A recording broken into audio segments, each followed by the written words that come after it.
और हमारे दुश्मन का काम है हमारे रास्ते में रोड़े अटकाने का। इस बात को समझकर चलना होगा। हमारे दुश्मन का काम है हमारे रास्ते में रोड़े अटकाने का,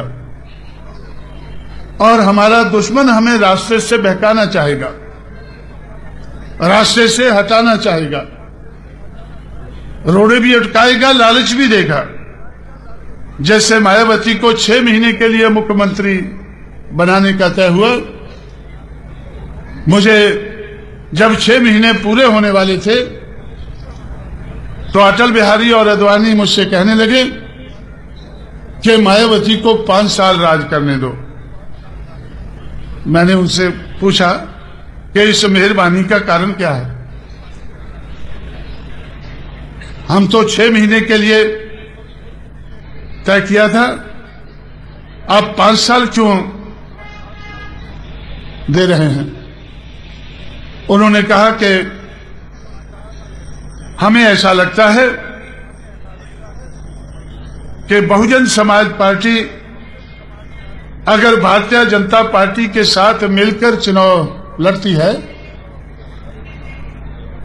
तो हम पार्लियामेंट में 300 से ज्यादा लोकसभा के मेंबर चुनकर ला सकते हैं। आप हमारे साथ मिलकर केंद्र की सरकार को चलाएं और मायावती उत्तर प्रदेश की सरकार को चलाती रहे। मैंने उनसे कहा कि भाई, आपका लक्ष्य तो मुझे मालूम है, आप इस देश में हिंदूवता का बोलबाला करना चाहते हैं या नहीं चाहते हैं? पता नहीं आप चाहते हैं नहीं चाहते हैं, लेकिन हल्ला तो किया हुआ है कि हिंदूवता हमें उसका बोलबाला करना है। और मैं समझता हूं कि हिंदूवता जो आप कहते हैं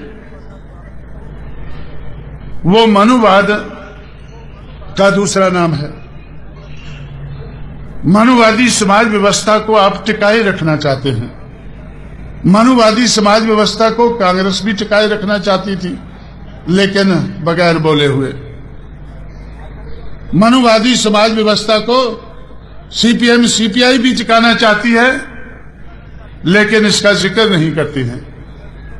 लेकिन भारतीय जनता पार्टी तो खुला कहती है कि हमें मनुवादी समाज व्यवस्था को टिकाए रखना है, और कांशीराम और उसकी बहुजन समाज पार्टी कहती है कि हमें मनुवादी समाज व्यवस्था को हटाकर मटाकर मानवतावादी समाज व्यवस्था का इस देश में बोलबाला करना है।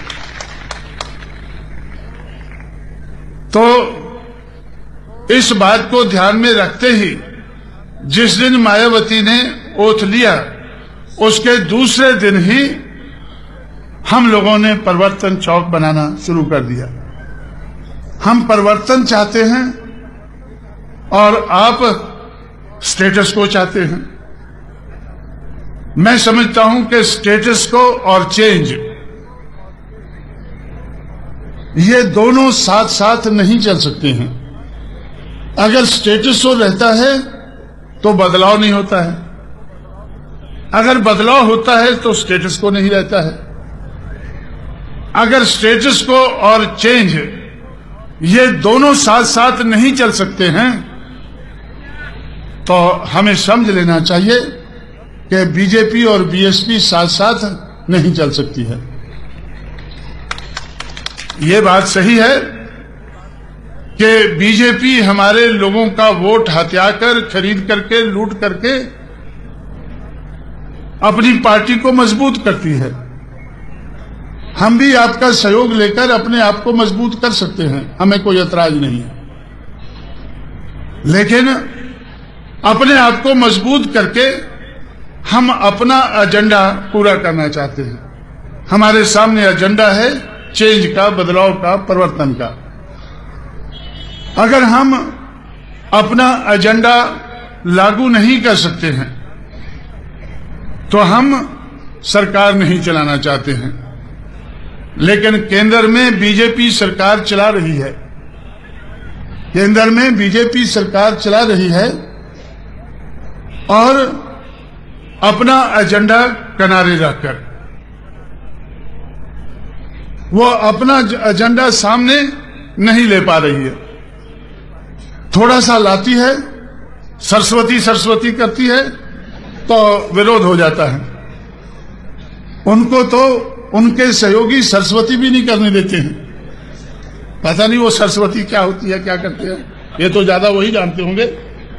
लेकिन उनके अपने सहयोगी उनको सरस्वती करने से भी रोकते हैं। इतना सा भी वो एजेंडा पूरा नहीं कर पा रहे हैं, लेकिन फिर भी सरकार तो चला रहे हैं। जब ममता बनर्जी जैसी महिला उनको सरस्वती नहीं करने देती है तो मायावती कैसे करने देती? तो इसलिए मैं समझता हूं हमें भी इस बात को ध्यान में रखकर चलना है कि अगर हमें सरकार बनानी है, अगर हमें हुक्मरान बनना है, हमारे सामने लक्ष्य क्लियर है, हमारे सामने एजेंडा क्लियर है कि हमें इस देश में परिवर्तन लाना है।